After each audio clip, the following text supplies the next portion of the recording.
Hello everybody, Dave from Eerie Arachnids. I'm doing a requested video.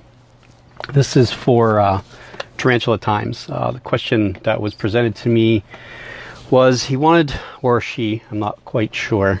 It's kind of hard when it's a name like Tarantula Times. You don't know if you're talking to a male or a female at this point. So anyway, I'm going to feed these guys. This is the Monocentropus balfouri enclosure, and this is the communal. My male is up top, probably in pre-molt. Last time I seen him, he looked rather large in the abdomen. But anyway, the question, there was a few questions that they wanted to have answered. The different quirks of the species, the requirements, challenges of keeping them, and the positives versus keeping them versus other old world species. So I did a little digging. I'm going to feed these guys. I'm going to throw crickets in there. I'm not guaranteeing you that anybody's going to come out, but at least there's something. Maybe somebody will show themselves, and show themselves in a way that they're not running out of the enclosure would be much more preferable. So anyway, now I gotta make sure I'm keeping my eyes on them at all times. They come from the Socotra Island, which is a territory of Yemen, located in the Arabian Sea. So the temperatures are rather warm and consistent. There's not a huge difference. There is of course, there's a shade difference, just like in Africa. If you think about Africa during the day, where all the animals generally under the trees, where they're catching some shade to keep cooler temperatures. This is what I found when I looked up Socotra Island, and then I'll tell you what I found when I looked up some other places with that has to deal with this species, like Theraphosidae. It's a website. I can't remember if that's Belgium website, I believe, that deals with tarantulas. There's a lot of information there. Anyway, what I found is that the island itself is 1,466 square miles, so it's not a very big island. It's a very rocky, rough terrain. It doesn't have a ton of super tall trees. It has a lot of low scrub brush and a lot of smaller trees. I think there's the one tree it's only there is called, I think it's the dragon's blood tree, I think is what it was. Real fat, and it's got weird branches that come off the top with leaves on them. It's just, I've never seen a tree anything like that. But anyway, in the Socotra Island, just looking at the fauna itself, out of the, what was it, 300 and, where I wrote it down, 825 plants on the Socotra Island, 307 of those are only found there. The thing about the Socotra Island is there's this species, which is Monocentropus balfouri, and there was another species, a megalomorph. I can't remember what that was called, but I didn't write it down. I should have, but it's really the only tarantula there. So they live in close proximities to each other. This is why they're so good at being communals. First of all, mom raises the babies basically for the first 2 or 3, 4 instars. So if you're breeding them, don't pull a sack with these guys, because it generally turns out bad. Let mom take care of it till the spiderlings are about 1 inch, and then you can start separating them. Their average temperatures there, these are the highs. Average highs between 81 and 93. The average lows between 62 and 76 degrees. I'm sure these are probably, of course, at night. And well, 62 is a low. So from whenever that time frame is when you get that low temperature. The mean temperature average for the year would be 72 degrees to 84 degrees. So that's your mean. That goes throughout the year from January all the way to December. It's very, very dry. July, of course, is the hottest month and the driest month. What I found looking at Socotra Island itself, just the information on Socotra Island, it says that based on their climate, their average humidity goes from 20 to 29%. But if you go to some of the places that have information on the spiders themselves, again, I'm not sure if these guys are going to come out, so you may just be looking at crickets walking around. But based on the other places, it's 55 to 70%, and I just can't see that with the minimal amount of rainfall that the place gets. Again, it's very dry. It's not anything that you really want to wet down. You know, I never even dampen the slings at all. These guys were never sprayed. They got a water dish, and that's it. They do drink out of the water dish. I've seen them do that plenty of times. the only mammal that's existent on that island is bats. So their probably only really main predator is a bat, if the bats are big enough to actually eat them. I don't know if they would or they wouldn't. So that's kind of why their population is so high and so condensed, because they really don't have much of predation. They do have reptiles that probably will get to them, some larger lizards, and I don't remember if there were snakes. I'm sure there are snakes. There are snakes everywhere, but I know there were lizards, and there's chameleons and some other odds and ends things there. So I'm sure that there may be some larger reptiles that would predate these animals. But for the most part, they're pretty much safe. It was said that the spiders were the guardian of Muhammad, this particular genus and species, the Monocentropus balfouri. But and that the Aborigines were scared of the venom, said that it would kill a dromedary, which is a camel. Of course, this is not true, but we never really had any kind of venom studies on basically almost any tarantulas. There's not been really any kind of good documentation or anything about the venom potency of any of these animals. So now to get to, again, odds are we're not going to see them. I don't see them very much during the day. Every now and then we'll catch them, but they've really webbed the crap out of this. And here's, of course we're going to have a cricket get out. Why wouldn't we? This is why they web like they do. It's to create, while I'm trying to catch this cricket, I'm still going to try and talk. It's to create a barrier from the heat. Because they like to build their burrows amongst trees, bottoms of trees, tree trunks. Get down. Of course, brush, and they will dig down. I don't know how, it didn't say anything about the depth of their burrows, or, if they're straight down or they L, or they're just, shallow and in. I think it's basically, again, just to escape the heat is the reason that most tarantulas burrow, to escape the heat and to escape predation. So to get to the questions, or what he wanted to ask, the quirks, what I found with these guys is they are not the best eaters. Matter of fact, they're actually pretty lousy eaters. They do better communally, it seems like. My solo one, actually these guys, a couple of these guys have almost caught up to the one that's been by himself. So, and that's a male. I think I have, out of this, based on what I saw, it looks like I have 3 females and 1 male in here, of course. But well, back to the quirks. They're just not the best eaters in the world. And with this species, they tend to do better with prey that you would think is too small for them. So if you're looking at the spider and you're like, oh yeah, I could eat a medium cricket with no problem. If you put a smaller one in there, you probably have better luck. That's one thing I found with them. Again, the webbing, it's not a quirk, but it can be a pain because they do tend to web to the lid, basically like most other webbers. Species requirements, what you're looking at here is really what you need. You need a few inches of dirt, as slings. You need something for them to anchor webbing to, and you need something for them to hide out. And this rock here has got, I think, 2 or 3 entrances in it, and it's perfect because they can go up inside there and they can hang out together and be safe in an atmosphere where they could control whatever they need to down there. Nothing's going to get at them. If they want to come out, they come out. If they don't, they're perfectly content in there. So I would advise, when you do these, if you look at Tom Rand's got a really good video on these, some of the care and his rehousings and what he's done for his enclosures.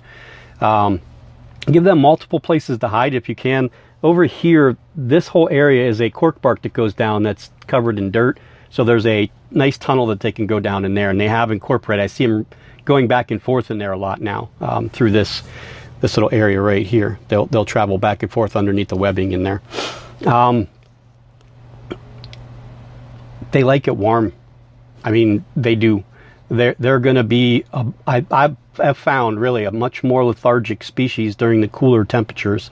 Here where I'm from in Erie, Pennsylvania, in the winter, they don't do so well. When it warms up, not that they don't do so well, they just don't eat that much. When it warms up, they pick up a little bit.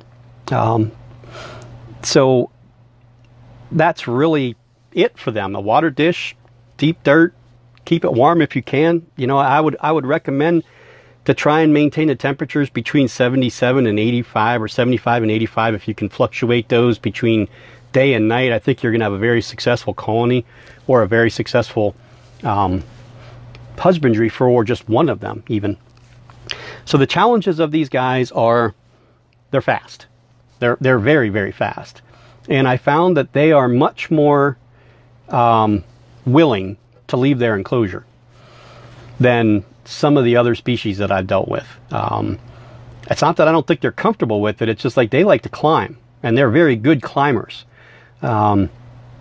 So they will have no problem climbing up the side of this and coming out and running away. So that's the biggest challenge for these. The only other challenges I found is really just to get them to eat. And of course you can't force them. You just have to do what you do here, is you throw some crickets in and hope and pray.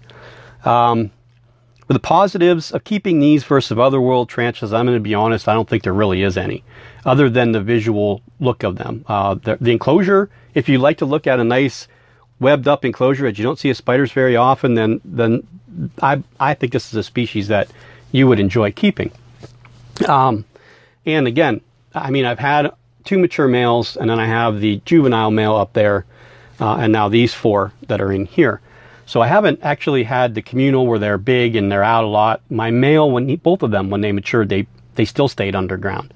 They didn't wander around, never heard them tapping, nothing. Well, when I packed them up and shipped them off, they were perfectly fine. They ate a little bit better than I expected as mature males, but that's it. So the positives is just the visual looking of them, just the prettiness of the spider itself. And it's, you know, if you see them once a week or once every 2 weeks or once a month, it's worth it to see them if you can, you know, actually get some really, really good time visually looking at them. They generally will not eat out. They will grab their food and bring it back in with them. They'll drag it. Communally, they will share food. So one will go and kill a couple, pull it in, and they'll share it. So, I mean, if it was me, other than the beauty of these things, if I could go back in time, I don't know that I would actually get these again. I would breed these if I have the opportunity to, because they're very sought after spiders, and people love them. But I feel that there's more old world species that are more suited for me. Excuse me. But I'm not saying that, you know, that's going to be positive for everybody.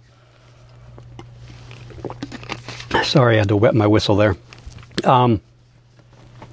I personally, I mean, I like the Ceratojaurus species much better.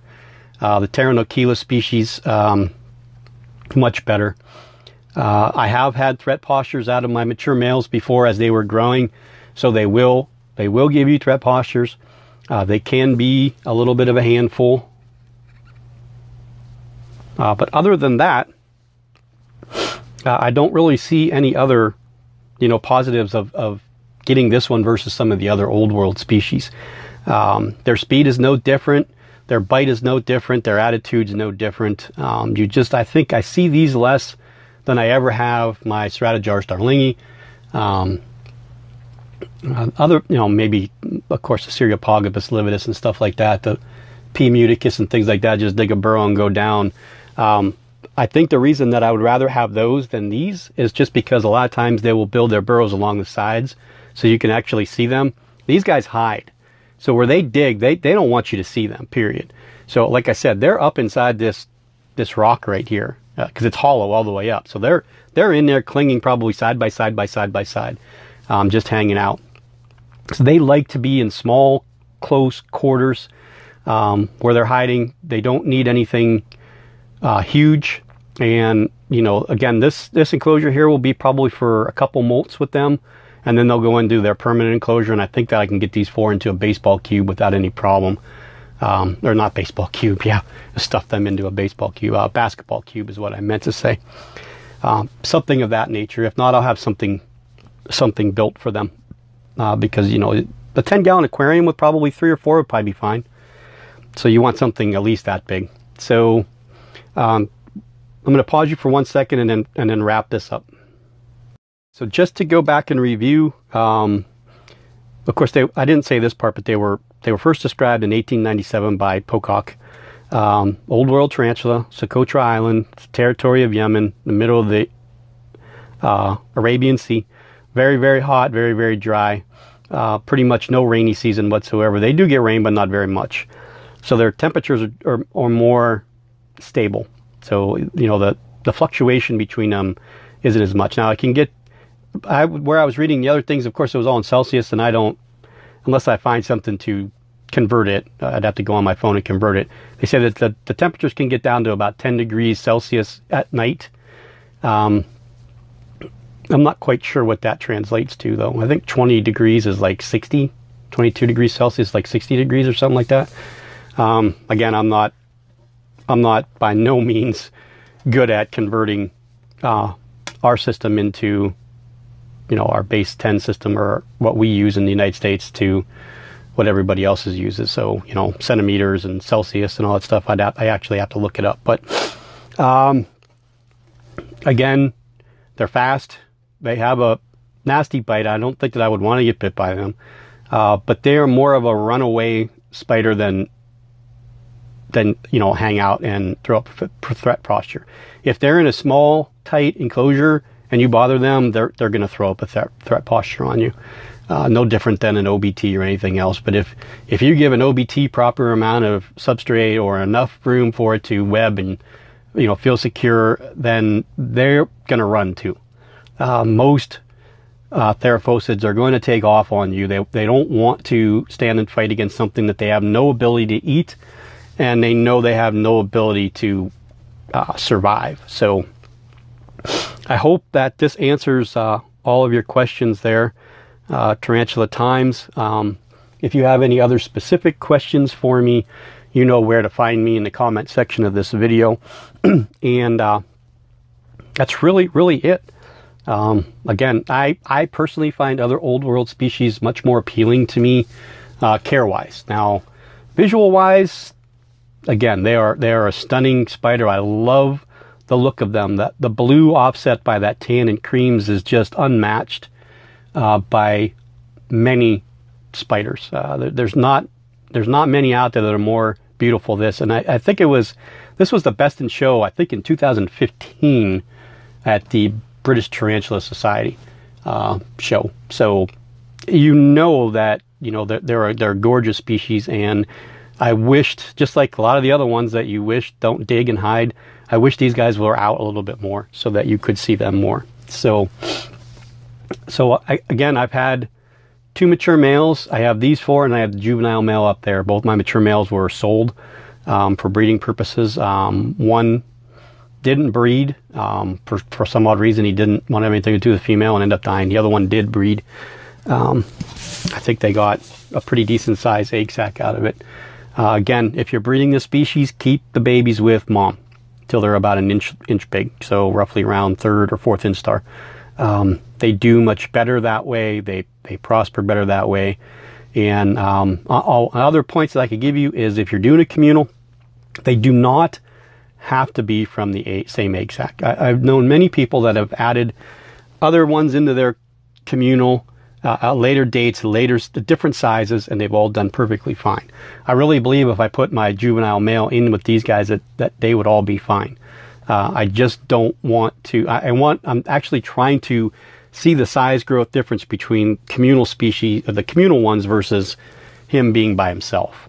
So, because trust me, I debated putting him in here a long time ago, and I just kind of didn't. I wanted to get that researched, and, you know, my own personal experience with having 4 of them, a little bit smaller than him, and then now 2 of them are pretty much almost the same size as him. So, okay, so thanks for watching. I hope I did this the best way I possibly could for you there, Tarantula Times. And again, if you have any questions, feel free to answer them down or ask them down in the comment section, and we'll see everybody later. Sayonara.